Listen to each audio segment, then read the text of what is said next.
Hello, welcome back to my channel. I'm your girl, Sincerely KSO. If it's your first time to my channel, welcome. And if you're a returning subscriber, welcome back, my honeys. Thank you so much for joining me again today. We've got a request a reaction, and this is by TIMMINCHIN, If I Didn't Have You.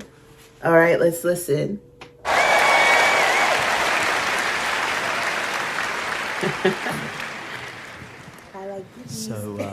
I'm married. Has a song.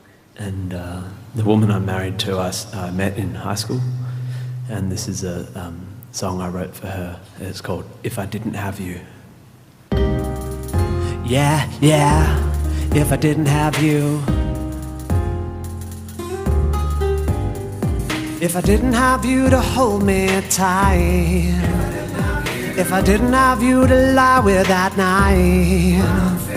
If I didn't have you to share my sighs and to kiss me and dry my tears when I cry, will I really think that I would have somebody else?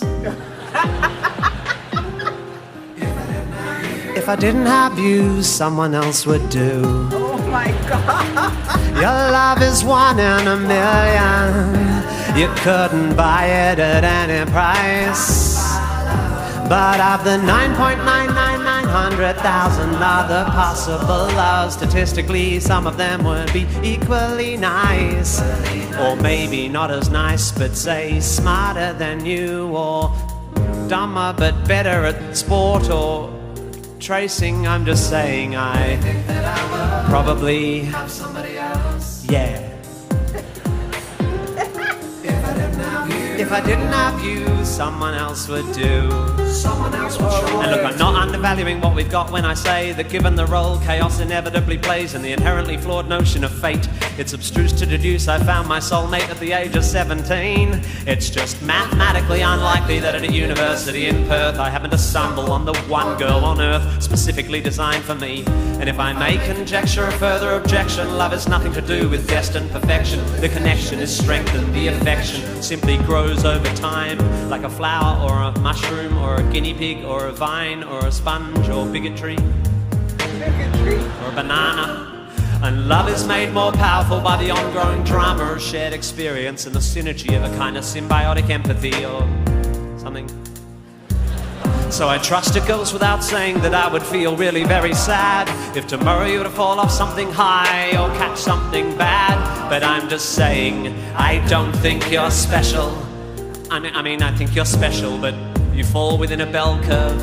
I'm just saying, I think that I would probably have somebody else. I mean, I reckon it's pretty likely that if, for example, my first girlfriend Jackie hadn't dumped me after I kissed Winston's ex-girlfriend Nia back at Steph's party in 1993, enough variables would probably have been altered by the absence of that event to have meant the advent of a tangential narrative in which we don't meet.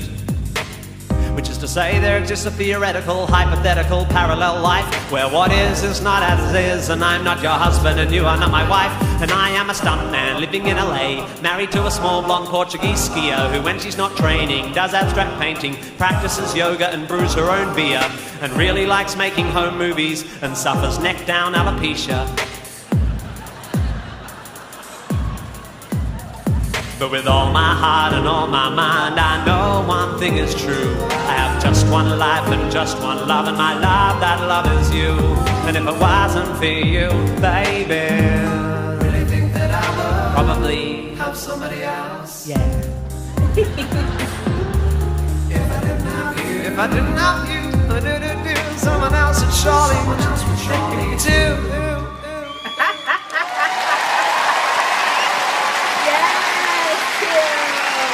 Oh, you are so brilliant. I hate him and I love him at the same time. He is fantastic. After he sang that song, I Love Boobies, oh my God, he is fantastic. He is so intelligent and his lyrics are amazing as well. He's talking, this song is dedicated to his wife, but he's being pretty honest that what are the chances that he met his soulmate in high school. And he's telling her, like, listen, if I didn't have you, there are over a billion. 8 billion people on the face of the earth. I'm sure I could have found somebody else, but regardless, he ends it by telling her, I still love you and I still care for you and it's you. And then he makes a joke out of it. If I didn't have you to hold me tight, if I didn't have you to lie with at night, if I didn't have you to share my sighs and to kiss me and dry my tears when I cry, well, I really think I would have somebody else if I didn't have you. Your love is 1 in a million, 1 in a million. You could buy it at any price. Can't buy love. But of the 9,999,000 other possibly you love, statistically, some of them could be equally nice. Or maybe not as nice, but maybe say smarter than you, or dumber, or better at sports, or something, tracing. I'm just saying, I really think that I would probably have somebody else if I didn't have you. If I didn't have you, someone else will do. If I were a rich man, I guess I could be a surgeon. I could be with a surgeon, or a model, or a rally, or of the Royals, or a Kennedy, or a nymphomaniacal exhibitionist heiress to a large chain of hotels. Was he referring to someone? Was he referring to someone in London? Tell me, you guys. If I were a rich man, maybe I could fiddle diddle diddle with a rich man's girl. I'm not saying that I'd not love you if I was wealthy or handsome, but realistically, there are lots of fish in the sea. And if I had a different rod, I would conceivably land some. He is the worst.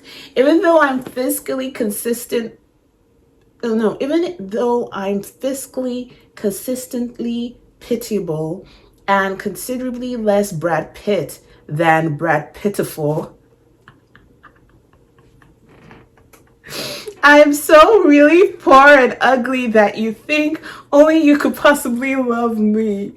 And I really think that I would probably, I'm tearing up. He's crazy. And I really think that his wife must have an incredible sense of humor. Like, seriously, you have to let your husband sing something like this. Oh, I love it. I love it. Look, I'm not valuing what we have, what we've got, when I say that given the role chaos inevitably plays in the inherently flawed notion of fate, it's a truth to deduce that I found my soulmate at the age of 17, and it's just mathematically unlikely that at a university in Perth, I happened to stumble on the one girl on earth specifically designed for me. Oh, honey. That is romantic. The way he drafted this, he's being sarcastic, but there's a romantic undertone there. I love it. And if I may conjecture a further objection, love is nothing to do with destined perfection. The connection is strengthened, absolutely. And the affection simply grows over time, like a flower or a mushroom or a guinea pig or a vine or a sponge, a bigotry or banana. And love is made more powerful by the ongoing drama of shared experience. Bravo. That was beautifully put.